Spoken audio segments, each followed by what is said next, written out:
Hey y'all, I am back with some more Florida foolishness. And I've got three articles here. You see the first one. This one is in Lee County, Florida. Man arrested for breaking into the home he lives in and stealing roommate's hookah. There is a video that pretty much covers all of this. So we'll play the video and let's go with this right here. Hold on. Man was arrested after he broke into his own house. Deputies say 19-year-old Tyler Wesley Yep. And fair use. And he 19? He looks a little old to be 19 to me, but anyway. went into his roommate's room and stole a hookah. A camera in the room was recording. He tried to cover it up, tried being the key word. You see, he put a towel over it, but that towel gave in to gravity and caught him as he was trying to escape. Tonight, Wesley's out of jail, but he isn't allowed back at the house that his parents own. NBC2's Gage Goulding is speaking with his mother, who says deputies got this wrong. Holding this towel over the camera is 19-year-old Tyler Wesley. This is on Saturday inside his parents' home on Nature Point Loop in Fort Myers. This is also inside his roommate Monica's bedroom, who at one point was invited to live here by his mom and dad. She is the sister of one of my ex-friends. And she paid rent for like 2 months and then just stopped. To say the least, that welcome. Okay. She let the sister of one of her ex-friends.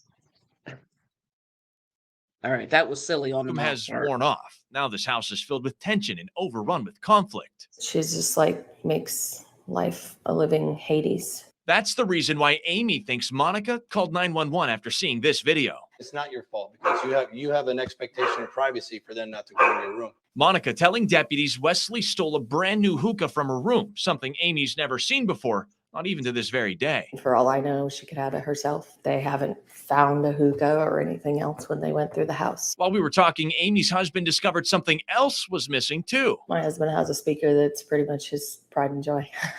Now, this isn't a small speaker. Amy says it's about this tall, and it was tucked away inside Tyler's bedroom closet. And his door, well, it was locked. But somehow, magically today, the speaker seemingly got up and walked away.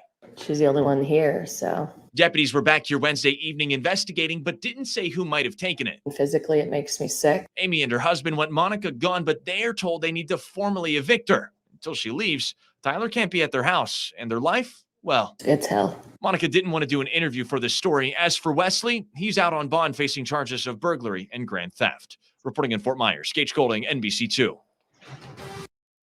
Okay. All right. So the sister of one of my ex-friends. Lady, no. I'm not going to trust anyone who is a relation of an ex-friend. That was your first mistake. What's the mom's name? Whatever. But anyway, so she's insinuated that the girl stole her husband's speaker. I think that's kind of crazy.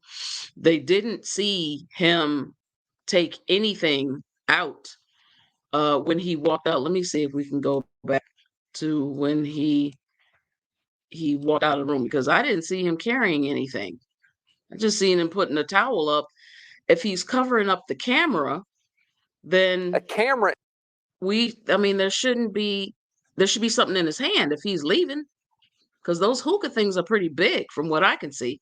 So who knows what he was in there. Let's go back again.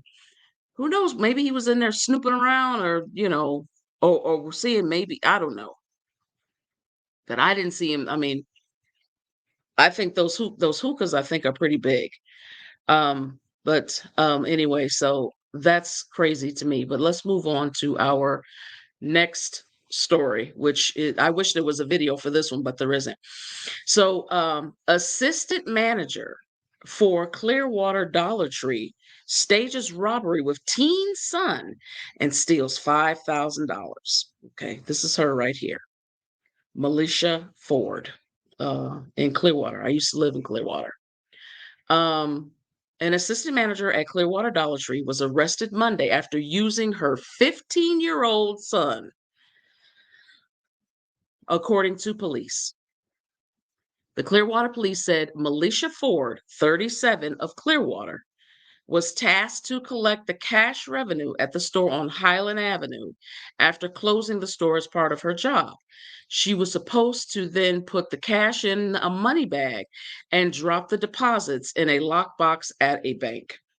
However, from August 13th to August 15th, the deposits never made it to the bank. According to the police, the Dollar Tree district manager discovered this and arranged with Ford and loss prevention to discuss the situation. Okay, so they discussed it with you, and then you went. You already on their radar. Okay, you know what? An arrest affidavit said Ford then repeated the process on August 19th and 20th. On August 21st, she staged a robbery by having her 15-year-old son rob her with a BB gun while she closed the door to pocket the day's earnings, according to police. She then made a false call about the fake robbery. Clearwater police said Ford admitted to taking the money and staging the robbery. In total, she had stolen over $5,000 in her scheme, the affidavit said. And Ford was taken into custody and charged with scheme to defraud and false report of crime. It doesn't say anything about what happened to her son, but they're not going to let her son get away with this. Girl, bye. Okay. They gave you a chance to knock it off when they sat down with you and loss prevention to discuss these two deposits that were missing. And then you go and you do it again? What? If that's not bad enough, then you use your 15-year-old son. See, this is why I said, you know what? These children are nothing but pawns to these women. They don't care anything about their kids, especially their own sons. They don't care nothing about these kids at all. I don't even know what more there is to say about this, but they're not going to gaslight some of us into believing that these things that we see aren't true. They're true. And these stories pop up practically every single day. So I just want to move on from this and just go to the next one. I actually saved the best for last. This is an older story. It happened back in February. Florida man sets hospital bed ablaze to get nurses' attention. Okay, you see this old fart. Uh, as if we already don't have enough on us. This is the type of crap that we have to deal with from people. Okay, so here we go. A Florida man set his hospital bed on fire in a desperate attempt to get a nurse's attention, police said. John King, 75, admitted to police he used a silver and red Bic lighter to ignite a plastic bag in a shared room at a hospital in New Smyrna Beach, where he felt staffers were ignoring his request to bring him clothes. Okay, let me just address that real quick. More than likely, who knows why he may have come in there. They may not have had any clothes for him. Um, people, who knows why he didn't have clothes, but we don't always have clothes for these people. It's not, we can't produce clothes out of thin air. If you don't have family to bring you clothes, and there isn't any extra clothes that might fit you in like in a lost and found, then you're just SOL. You're stuck in a hospital gown, and that's just how it is. So let me just say that real quick. And this came from WKMG.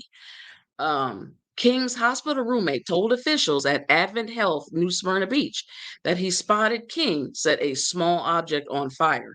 but convinced him to extinguish the flame. King then reignited the blaze, prompting his roommate to use an emergency button to call for help. So the roommate probably went into the bathroom and pulled the cord in the bathroom because that is the emergency button. A nurse at the hospital used a fire extinguisher to put out the flames while King tried to use an elevator to escape. Staffers managed to stop him until firefighters arrived, police said. Now, see, that's what I'm not going to do. Is I've worked in facilities where we've had people, and I hate to use the word escape because this isn't a jail, but they've had IV lines and PICC lines in, and they've dashed out the door. And I've seen nurses, go running down the street after them. And I just pick up the phone and I call 911. I'm not chasing after anybody that doesn't want to be there. Because guess what? Nurse, and I've told some of them this. If you fall down and you get hurt chasing down some fool because he's got an IV or a PICC line in him, you're not going to be covered by the facility. They're not going to cover you because you're off hospital grounds. You're on your own.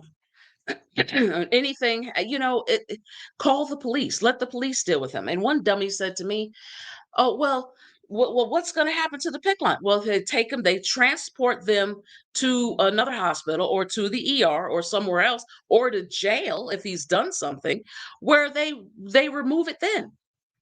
This isn't something, some of these nurses, they just wear capes and anyway, that's a whole nother topic for another video. Anyway, so King later handed over the lighter he used to start the blaze to investigators, according to a police report obtained by the station.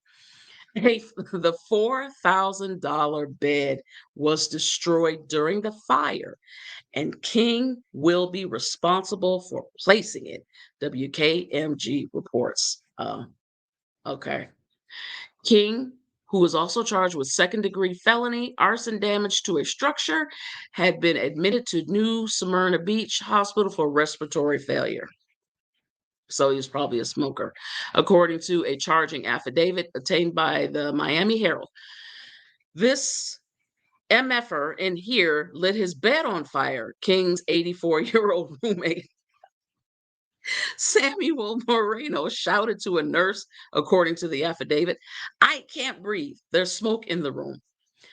King told police that he intentionally set his bed on fire to get the attention of hospital staffers, but didn't intend to hurt himself or other patients.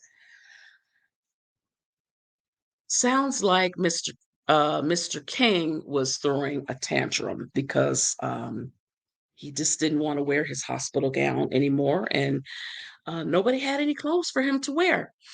So that's that. And this is my more Florida foolishness news for the week. Thanks for watching.